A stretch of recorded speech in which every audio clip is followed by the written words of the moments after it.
Top diplomats from the United States and China meet in Hawaii. Could this be a turning point for better relations? Hello, I'm Mike Walter, filling in for Anna Naidu, and this is The Heat.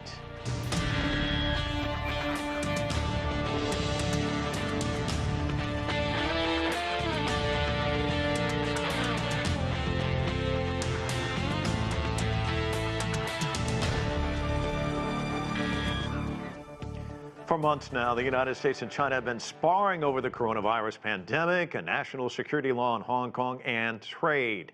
Now, U.S. Secretary of State Mike Pompeo and China's foreign policy chief Jiechi are holding face-to-face talks in Hawaii. So let's get straight to our panel. Joining us now from Beijing via Skype is Qinduo Xu. He's a senior fellow with the Pangoal Institution and the host of CGTN's Dialogue Weekend. Also with us from McLean, Virginia, is Sitilides. He's a geopolitical strategist with Trilogy Advisors. And my colleague, CGTN's Nathan King, is standing by at the White House. And Nathan, what a day. You've got these big talks, and yet all of that somewhat overshadowed by these bombshell allegations coming from John Bolton in his new book. So set the stage for us. A very strange day. Yeah, very strange day indeed, at least more strange here than perhaps for Jiechi and Mike Pompeo in just outside Honolulu. They had face-to-face talks starting at 9 a.m., so it was about 4 hours ago our time, at an airbase, Hickam Air Base, is right next to Pearl Harbor. I've actually flown out of there once. And so I kind of know where they might be meeting, but it was completely closed press. This is the first time the two top diplomats from both nations have actually met since late last summer.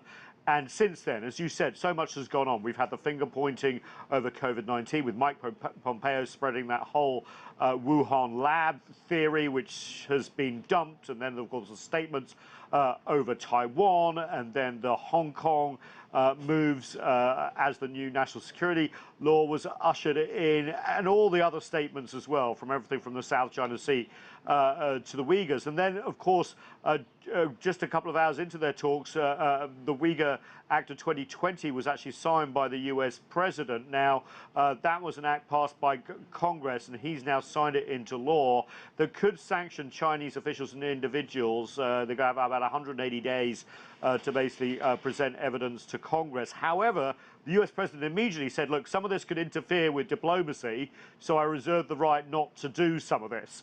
And then John Bolton book revelations came out. Now, remember, the White House is trying to stop publication of it, even though they vetted it. And interestingly, John Bolton says, at least on one occasion, if not two, that basically U.S. President Trump agreed with Chinese officials on their policy when it came to Xinjiang and the Uyghurs, which completely undercuts, of course, what the U.S. president has just done. And then he goes on to say that at a meeting of the G20, at a side meeting between the Chinese President Xi Jinping and U.S. President Trump in Osaka at the end of June in 2018. I know that because I was there, but not in the room. Basically, the U.S. president asked for Xi Jinping's help in getting re-elected. He said, I need the votes from the farm states, so you need to buy much more soybeans and wheat. And John Bolton basically says he would quote the president on this, but the White House pulled the quote. But essentially what he's saying is that Donald Trump's interest trumped U.S. national interest. And Qinduo, all of this going on as everyone's asleep in China, but how do you think this is going to go over in Beijing? Well, I think for Beijing and for a lot of Chinese, people are puzzled about, what does the U.S. want out of this relationship, and also what kind of a world we are going to have. Are we going to have like two worlds? One is centering Washington, one is centering Beijing with different systems, or we are going to continue to have a global community. Both U.S. and China will be part of that, with some reforms going on, going ahead. So, China and the U.S. can live together and peacefully coexisting with each other. And also, we see the U.S. is launching, basically daily criticism or attacks on the Chinese, not only trade, technology, or the usual stuff, for example, Xinjiang, Taiwan. Now we have Hong Kong. But also the U.S. is gradually moving to ideology, basically attacking the Chinese political system, or the Communist Party of China, the ruling party of this country. So you're kind of wondering, what is the U.S. goal? Are they going to have a regime change in China, or are they going to have say, oh, China, you have to adopt a Western-style democracy? Otherwise, we are not going to cooperate with you, working with you. So I think for this, the talks between Yang Jiechi and Pompeo, hopefully, we are not expecting they can reach a consensus, but at least to draw some bottom line. Some of the practice probably will hurt both sides. Can we stop from doing that? Cheng Li, who's been on our program quite a few times, is quoted as saying the decline, the deterioration, and the speed is faster than anyone's imagination. He's talking about this relationship. He says there's no trust whatsoever on both sides. I imagine if you have two people in a room and at least they're talking, that's a step in the right direction. But these two gentlemen haven't spoken on the phone since April. Do you really expect much to come out of this? I don't think any people would expect an agreement or agreement on specific issues. But I think for me, when the Chinese officials and U.S. officials are talking to each other, I think that's a good step. During these talks, you understand the concern or the intentions of the other side.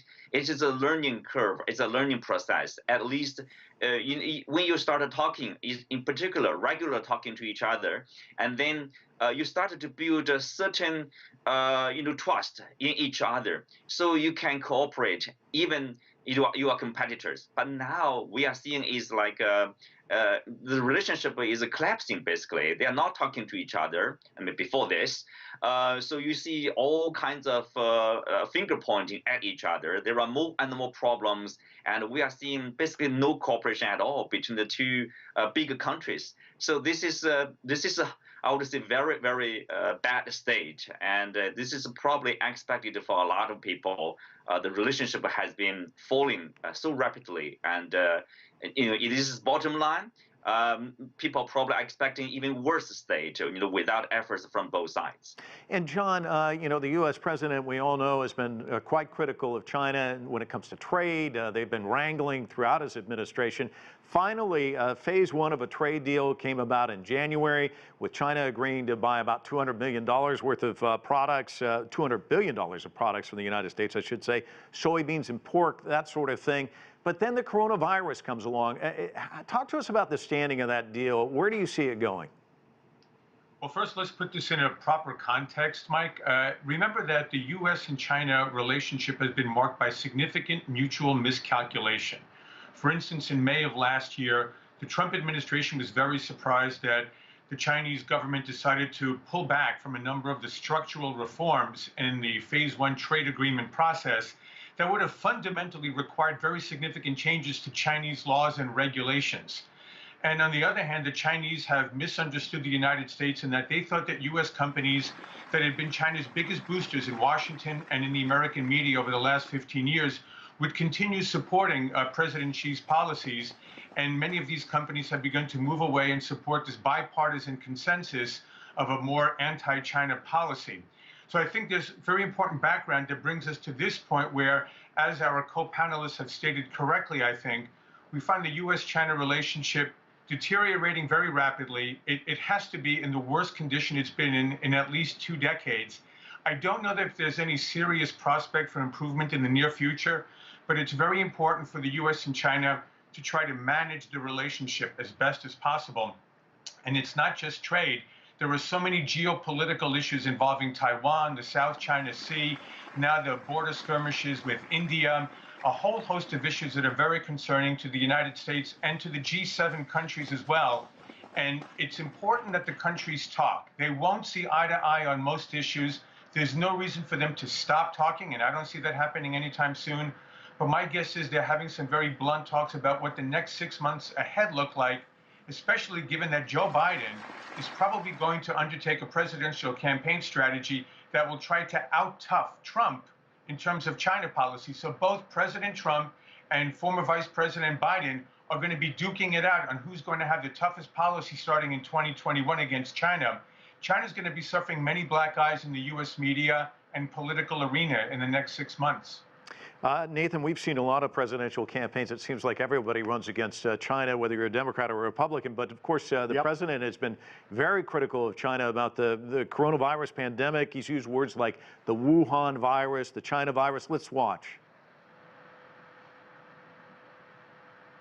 They broke their word to the world on ensuring the autonomy of Hong Kong. The United States wants an open and constructive relationship with China, but achieving that relationship requires us to vigorously defend our national interests.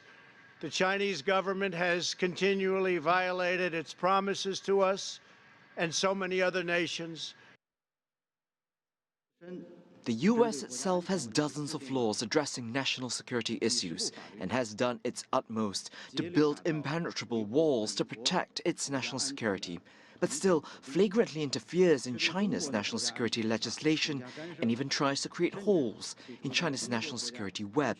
Such double standards fully expose the sinister intentions of some people in the U.S. Nathan, we ran a different soundbite altogether there. As you can see, the United States and the Chinese positions on Hong Kong there. And of course, the Chinese kind of calling out the U.S. about, you know, maybe you should take care of issues on your own turf. Do they have a point?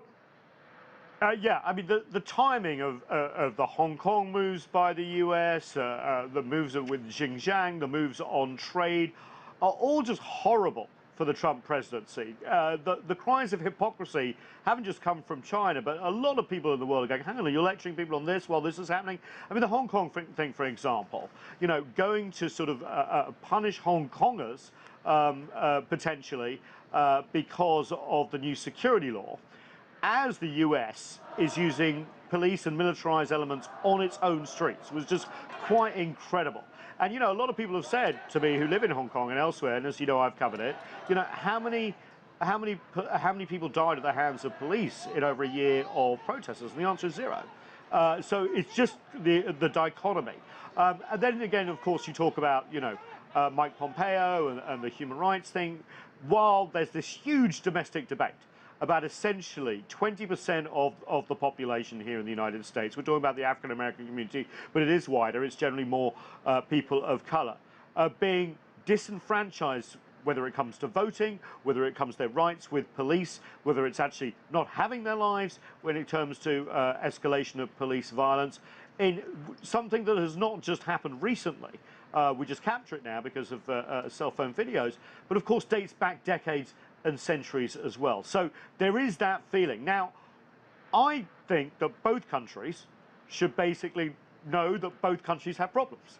You know, China has problems, the US has problems. And it's that stepping back and not lecturing and then looking for areas to work together that can provide room. COVID-19, of course they should work together. The finger pointing was ridiculous. But, you know, we're talking about climate change, which essentially is a slow motion COVID-19 and a global problem. You know, let's hope that these talks produce some sort of green shoots. But at the moment, all they can do is perhaps stop a spiral into something where we could see a miscalculation somewhere. And I just want to add one thing. Look, even though it seems really bad at the moment, any student of Chinese and US relations in the last 100 years knows that it has been far worse. If you look at the period from, say, 1950 to 1969-70, that was pretty bad, where actually troops faced each other in several countries, and there was no diplomatic or economic relationship.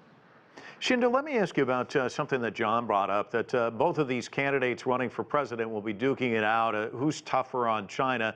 What's your sense about the election? If Biden were to win, do you see any kind of a break in terms of these tough relations that these two countries are having?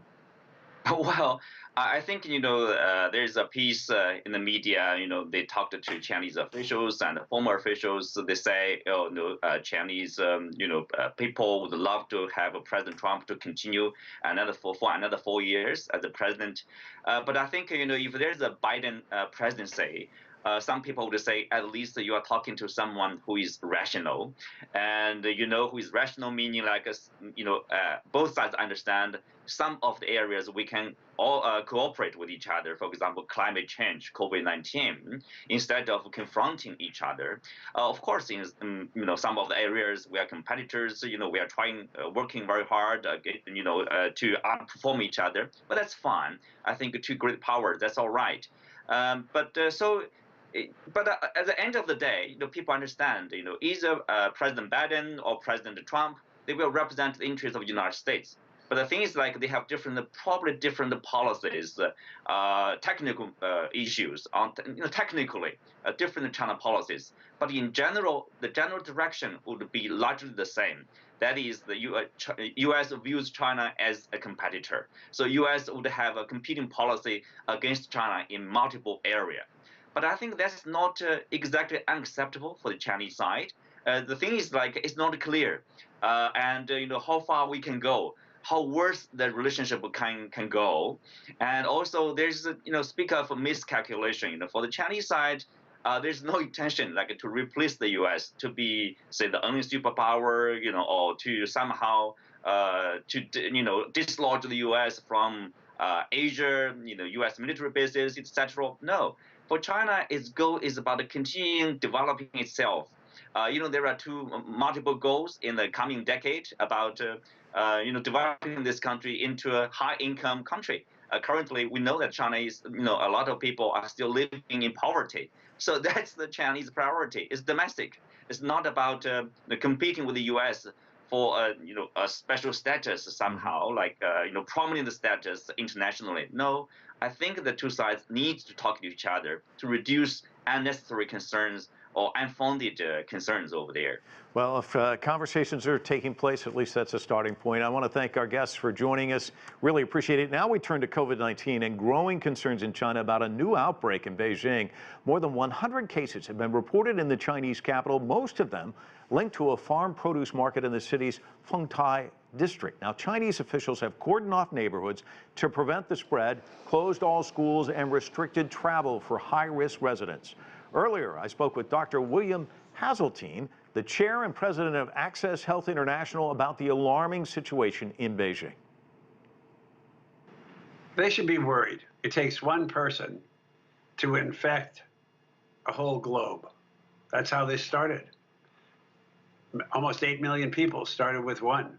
They are taking all the precautions they should to make sure that they shut this down before they have another Wuhan. And I'm confident that they'll be able to do that. They've also invited a team in from the WHO, and one of them, Dr. Michael Ryan, spoke to reporters the other day. Let's listen to what he had to say. I think it's important to note that every country is different, and certainly in China, when you spent over 50 days without having any significant local transmission, a cluster like this is a concern, and it needs to be investigated and controlled, and that's exactly what the Chinese authorities are doing. You mentioned Wuhan. Of course, we know it was shut down for 76 days. Do you think Beijing will have to take that drastic a step, or can they stop this much sooner than that? I think they're very effective. I think they'll be able to stop it sooner. But, this is something we can expect for a very long time. Viruses, my estimate is about 2 million people in the world are infected today. There will continually be pockets of infection all over the world for the foreseeable future. So even if you're successful in shutting it down like Beijing was for a long time, things will pop up. It just popped up in New Zealand again, as you saw. So as long as there's one person infected in the world, the whole world's at risk. And we're just going to have to learn to live with the possibility that this will come back and back and back, and be ready to shut it down when it's small and react and shut it down when it's large. Wuhan showed you can take a whole big province and shut it down, control it, drive it close to zero, and they'll still be sporadic. It also showed that if you don't do that very early, you have a much bigger problem doing it later on. And when you talk about Wuhan, just recently, there's 11 million people in the city over a 10-day period. They tested everybody there. What are some of the lessons that the rest of the world can learn from how China has addressed this issue? I think China has been exemplary once they got over the initial issues and realized it was going to be serious. Once the central government understood that this would be a economy-busting event, they took appropriate measures. I think that's what we can learn. And other countries followed suit. It's not just China. I think the lesson from the Eastern countries and from Australia and New Zealand is that this infection can be controlled without a vaccine and without a drug. What you need to do is take it seriously, move quickly. You need good leadership, good governance.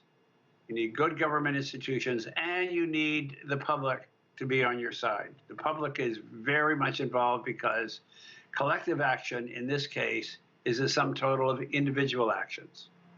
Is the United States taking it seriously enough?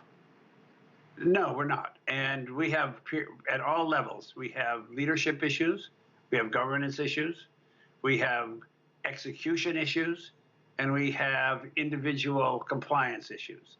So all the way up and down the chain, we've got a problem and we're paying for it.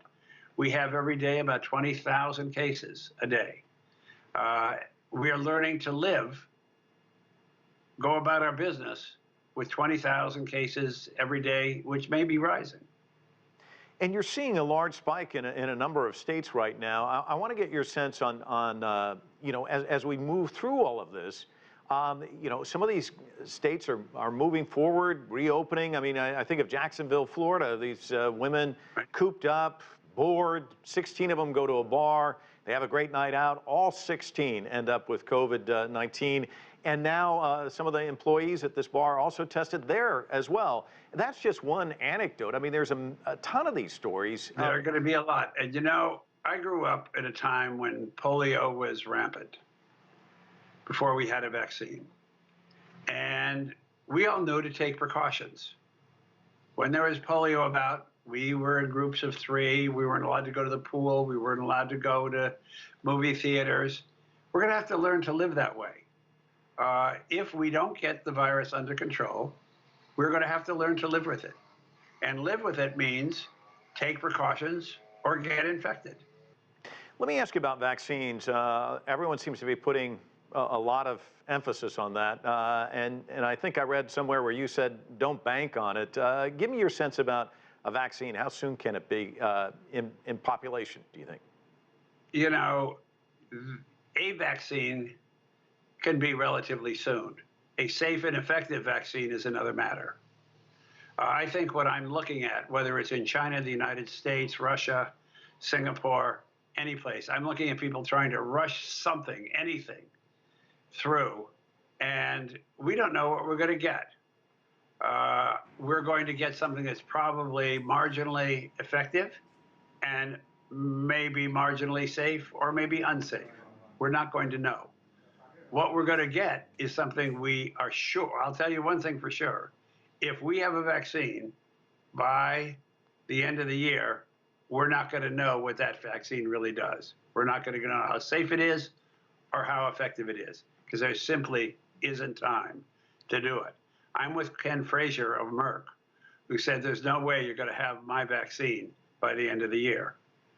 Yes, we're going to do our best to make a safe and effective vaccine. Can't be done by the end of the year. Dr. So, yeah, we may have one, but you know, we had hydroxychloroquine. What good was that? Yeah. We may have a vaccine which is as ineffective and even less safe. The problem with the vaccine is you've got to be prepared to use it for, in this case, several billion people. And a minor side effect for what would be a drug, like 1 in 1,000 people has an adverse event, is 1 million people per billion. You do it for 3 billion people, you have 3 million very ill people that otherwise would be healthy. You've got to be careful. I don't see the Chinese being careful. I don't see the U.S. being careful. I don't see the British being careful. I see no one being careful. I see everybody making a rush, and I can guarantee you, you won't know its efficacy and you won't know its safety. Yes, we may have something, but what we have isn't what you might desire. The Atlantic is out with a story. COVID-19 can last for several months. The disease's long haulers have endured relentless waves of debilitating symptoms and disbelief from doctors and friends. A really interesting piece about how some of the younger people are dealing with this. What are some things we're learning as we go along that perhaps we didn't know early on? Well, the first thing we learned, and we learned a lot from the Chinese doctors, and later when the disease waned there, we're learning from doctors around the world, is that this is a very, very dangerous disease to get. Because once you become seriously ill, it can not just damage your lung, it can damage your brain, your heart, your liver, your kidneys. It can give you toxic shock and you could die from that. This is a dangerous, and if you recover from a serious case, you may recover with a lifelong disability. I call those the wounded. You may have liver function, heart failure. You may suffer the effects of cognitive dysfunction and paralyzation, being paralyzed from stroke. You may have kidney disease, or you may have lost your kidneys. There's a lot of bad things that can happen once you're seriously ill. So that's a long recovery process. If you're mildly ill, we're now realizing it can come back, and it can be, as the Atlantic called it, long haulers. So when we're counting the morbidity, what public health does is it doesn't count just the number of people infected. It counts the number of dead and the morbidity, the burden of disease. And we are now getting a very large burden of long-term disease from what we would say relatively mild infections, as well as serious consequences. So this is, the effects can last a long time. You're out with a book, Family Guide to COVID. What do you hope people have as a takeaway from reading your book? Well, I'm well known enough amongst my friends that they call me Dr. Bill or Wikipedia. I get asked a lot of questions. And especially my grandchildren, their parents, and a lot of my friends ask me questions. And so I decided to write a book that answers the kind of questions kids are going to ask, like, when can I get back to school? When can I see my friends? Why can't I go out? Why are you keeping me in?